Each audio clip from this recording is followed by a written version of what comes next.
Here's how I view it.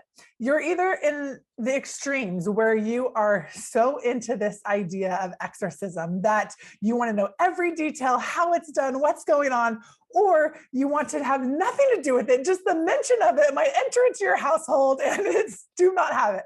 I think a lot of people probably fall somewhere in the middle where they have a healthy curiosity as to what this is, how to navigate it. So Father Martins, let's start with you and maybe just talk to me about what the message is here. I see. So I think you hit the nail on the head. It's understandable that it's frightening. It's frightening to people. However, it is a fundamental part of our Christian faith. And you cannot find a page in the gospel where Christ is not doing battle with demons. And in fact, the building of his kingdom is an act of pillaging of the demonic kingdom.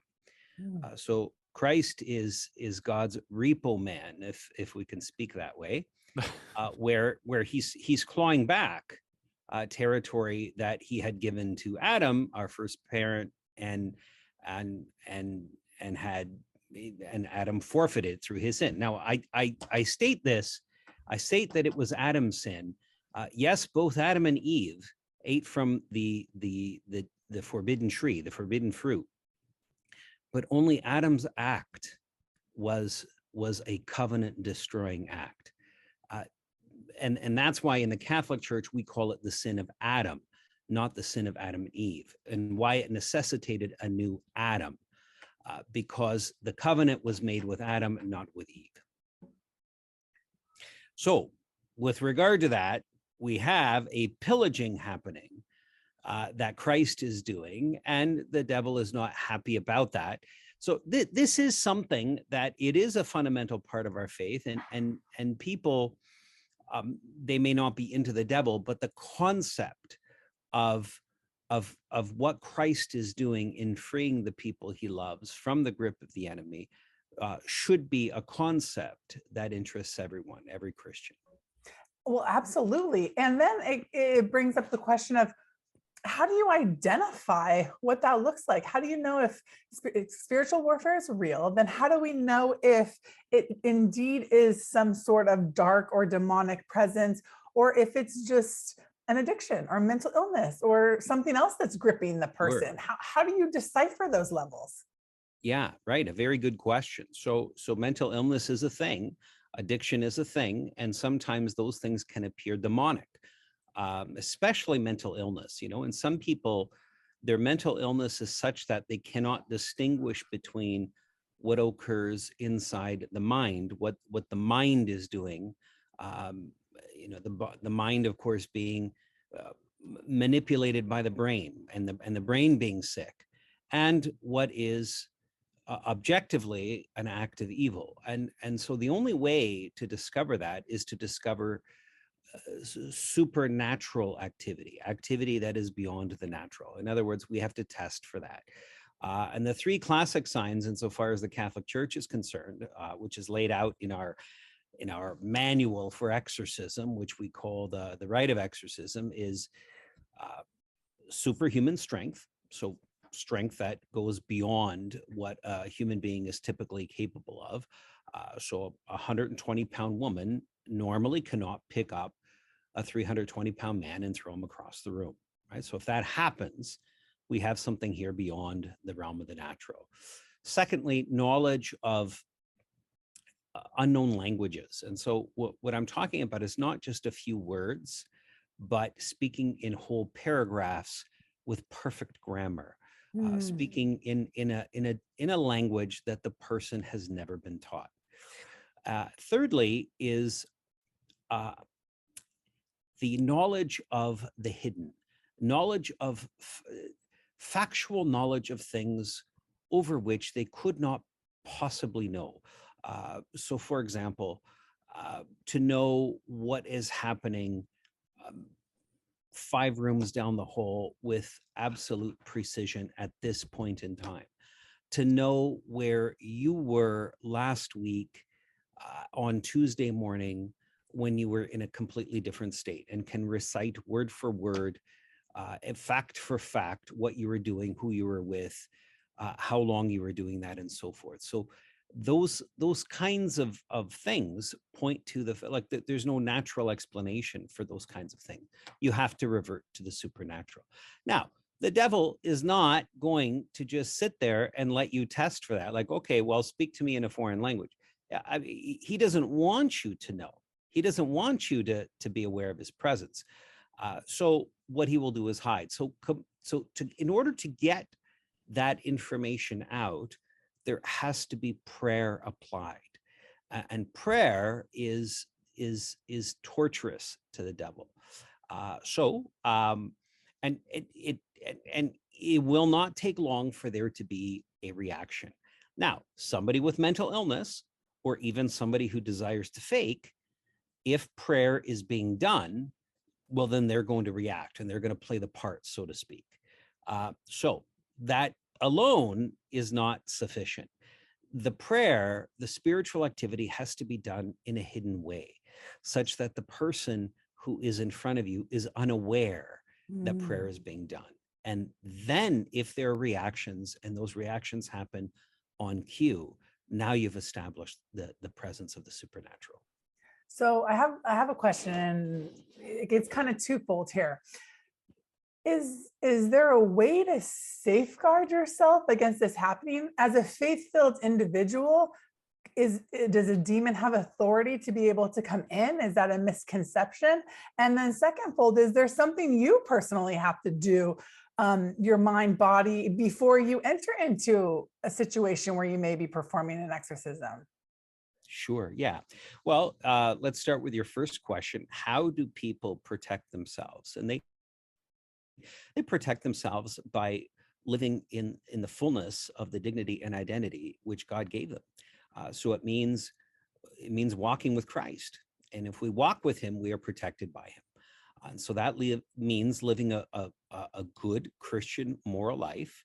It means rooting out sin from your life. It means performing the works of charity that Christians do. It means worshiping God, having a prayer life. And so all of those things, what they do is allow grace to penetrate inside of us. And grace is nothing other than God himself. It's God's spirit. So that is the way to protect yourself. Primarily, it is the rooting out of sin from your life, right? The rooting out of sin, because the devil enters into one's life through sin.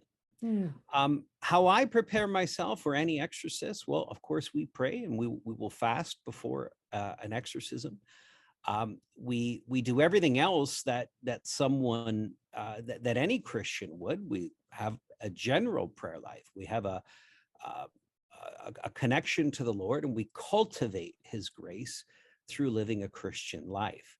But specifically, we will prepare ourselves through prayer and fasting before a session. Ryan, let's bring you into the conversation here. You and I go way back, and I know you tend to gravitate towards more kind of comical, humorous, fun material.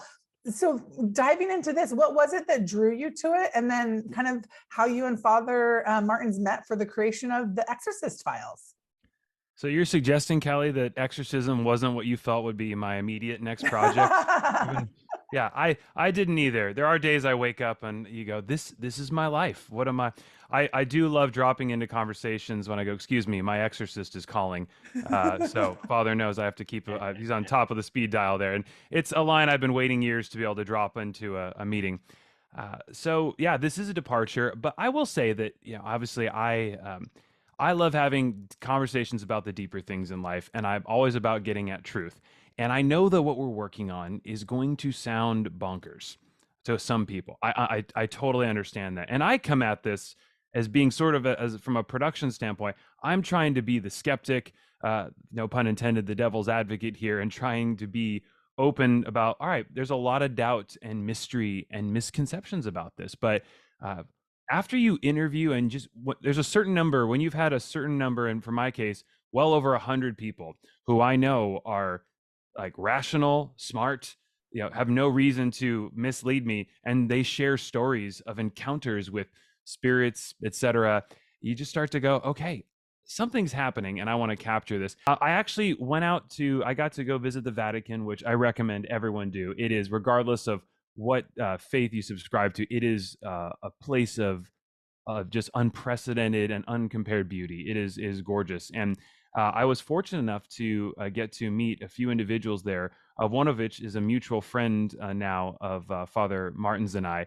And I was actually researching a miracle show. I wanted to see, because the Catholic Church has a documented process for investigating claims of supernatural healing as it pertains to saints. And I was fascinated with this. It just happened to be, in the way life works, at the end of that, when we realized it was going to be a long haul and may not be feasible to do that show, as sort of an offhanded comment, he goes, "By the way, would you also be interested in this topic?" And I said, "Absolutely." And then he said, "Well, if you are interested in this topic, there is only one person you need to talk to, and that is Father Carlos Martins." And I said, "How do I find this man?" And he said, "Well, he's busy doing exorcisms in Arizona right now." And I said, "Please give me his number if I can." And that's how we met. I've got to imagine for you, Ryan, that there had to be some surprises along the way. I'm sure there were confirmations, but for you, kind of what surprised you most about being involved with the show? Yeah, I mean, I knew, I had heard interesting stories before, and even in studying miracles, I knew that there are widespread claims of this. But I think I was also surprised, and I share this in the show. One of the challenges, and I think things that a lot of us wrestle with theologically, is that you want to have a rhyme and a reason and an explanation for everything. When I read these cases, I want to go, "Oh, well, that person did X, ergo they did, Y is the result." And that is not the case. There are some people who seem to commit, or involve themselves in sins that you would go, "Okay, well, I think there's probably billions of people who do that." And that was the entry point in that case for a demonic attack. And then in other cases, people do things for years or something and nothing happens. And so there is a sort of letting go, and just there's a sovereignty of God, in the same way with healings, where I don't know why some people get healed or have crazy answers to prayer and others don't.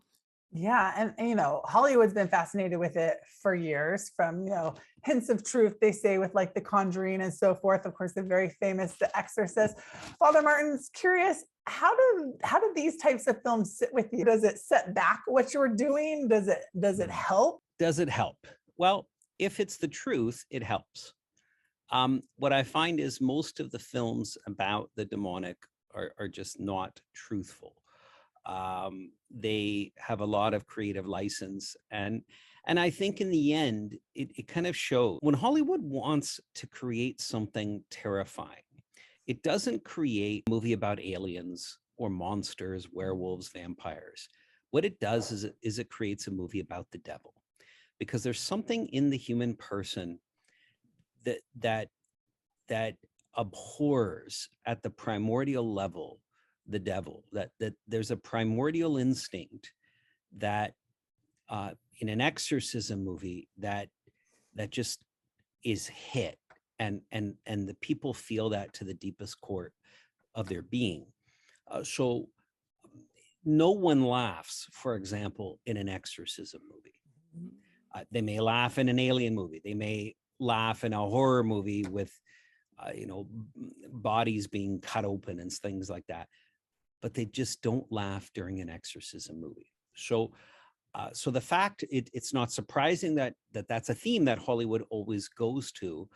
What I find is very few of them are done accurately. Ryan, before we go here, talk to me about where we can hear the Exorcist Files, and also the way we're gonna hear the Exorcist Files. Called The Exorcist Files. It's available wherever you get your podcasts. So Apple, Spotify, iHeartRadio is our partner on this. It's available anywhere you get your podcasts, and it's done in 3D binaural audio, which is as much fun to listen to as that is to say.